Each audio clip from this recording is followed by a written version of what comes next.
selamat pagi semuanya. Tonton videonya, jangan lupa like, comment, dan subscribe. Oke, tetap semangat dan fokus ya hari ini.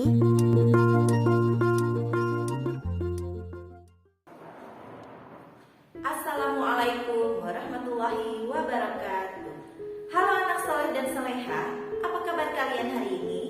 Mudah-mudahan kalian masih dalam keadaan sehat dan tentunya semangat belajar selalu ya. Hari ini bersama Bu Elis kita akan belajar mata pelajaran bahasa Indonesia. Pada masa pandemi ini kalian masih tetap belajar dan beraktivitas di rumah. Jaga kesehatan kalian selalu, jauhi kerumunan, serta selalu berdoa kepada Allah Subhanahu wa Ta'ala agar kita semua masih dalam lindungannya. Amin. Baiklah anak-anak, untuk memulai mata pelajaran hari ini, marilah kita bersama-sama membaca doa terlebih dahulu. Bismillahirrahmanirrahim. Rabbi zidni ilman warzuqni fahman. Amin. Anak-anak, materi hari ini yaitu tentang kalimat tanya. Kalimat tanya adalah kalimat yang bertujuan untuk memperoleh suatu informasi atau reaksi atau jawaban yang diharapkan. Penulisan kalimat tanya yang baik diawali dengan kata tanya. Dalam penulisannya dan pelafalannya menggunakan intonasi menurun. Berikut ciri-ciri kalimat tanya. Ciri-ciri kalimat tanya antara lain: pertama, kalimat tanya selalu diakhiri dengan tanda tanya. Kemudian yang kedua, kalimat tanya pada umumnya diawali dengan kata tanya. Nah, kata tanya itu apa saja ya? Pertama, apa? Kedua, mengapa? Ketiga, kapan? Keempat, di mana? Kelima, siapa? Keenam, bagaimana?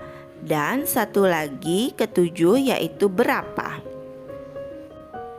Dalam mencari informasi atau melakukan wawancara, kata-kata tanya tersebut digunakan untuk mengawali setiap kalimat tanya. Nah, apakah kalian sudah tahu apa fungsi kata tanya tersebut? Setiap kata tanya memiliki fungsinya masing-masing. Berikut akan Ibu paparkan beberapa fungsi kata tanya. Simak baik-baik ya.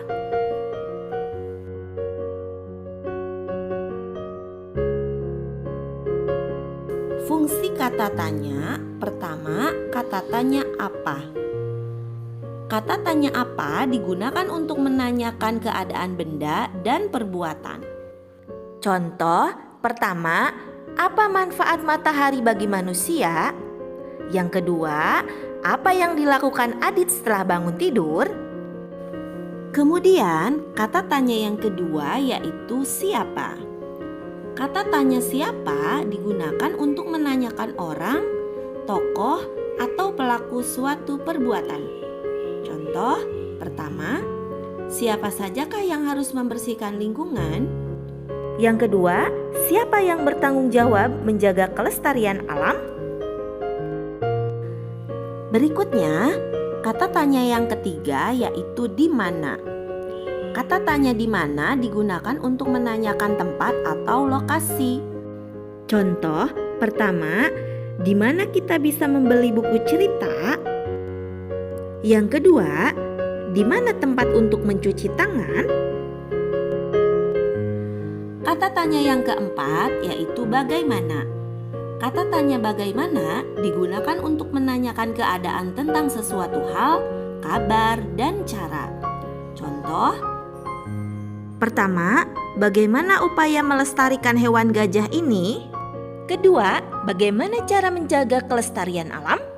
Yang kelima yaitu kata tanya mengapa. Kata tanya mengapa digunakan untuk menanyakan alasan atau penyebab suatu hal. Contoh, pertama, mengapa gajah saat ini sudah semakin langka? Yang kedua, mengapa habitat gajah saat ini semakin sempit?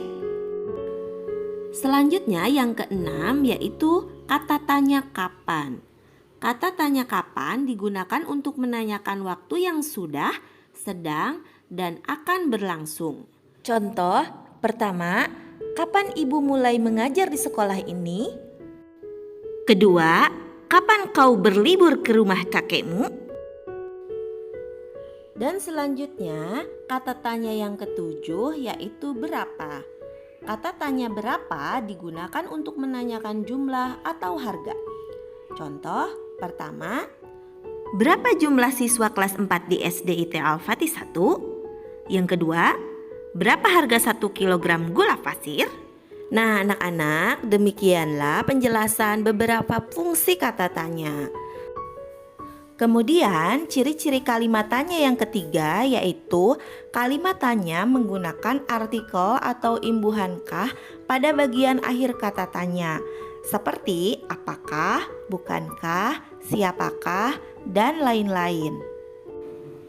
Ciri kalimat tanya yang keempat yaitu kalimat tanya yang tidak menggunakan kata tanya di awal kalimat, menggunakan artikel kan atau iya kan pada bagian akhir kalimat dan dipisahkan dengan tanda koma.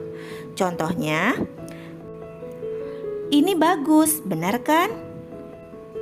Contoh lain, ini jelek, iya kan? Kalimat tanya yang membutuhkan jawaban ya atau tidak memiliki intonasi menaik pada bagian akhir kalimat. Adapun kalimat tanya yang membutuhkan jawaban panjang memiliki intonasi menurun pada bagian akhir kalimat. Dalam bahasa Indonesia, kalimat tanya memiliki 4 jenis, yaitu pertama, kalimat tanya biasa. Kalimat tanya biasa merupakan kalimat tanya yang umum dan sering digunakan dalam percakapan sehari-hari. Contoh, apa yang menyebabkan terjadinya kebakaran ini? Yang kedua, kalimat tanya klarifikasi dan konfirmasi. Jenis kalimat tanya ini tidak memerlukan jawaban yang panjang karena hanya memiliki tujuan untuk mengklarifikasi saja. Kalimat ini hanya memerlukan jawaban ya atau tidak. Contoh, apakah ini bukumu yang hilang di perpustakaan beberapa hari lalu? Kemudian, jenis kalimat tanya yang ketiga yaitu kalimat tanya retoris. Kalimat tanya retoris merupakan kalimat tanya yang diajukan kepada orang lain. Namun, orang yang bertanya dianggap mengetahui jawabannya. Dengan kata lain, jenis kalimat retoris sebenarnya tidak memerlukan jawaban.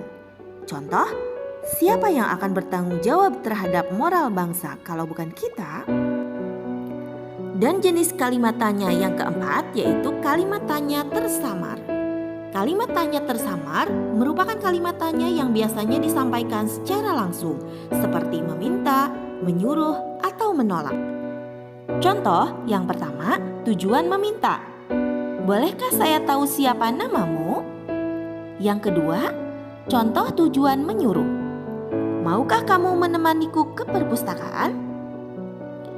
Contoh yang ketiga, tujuan menolak.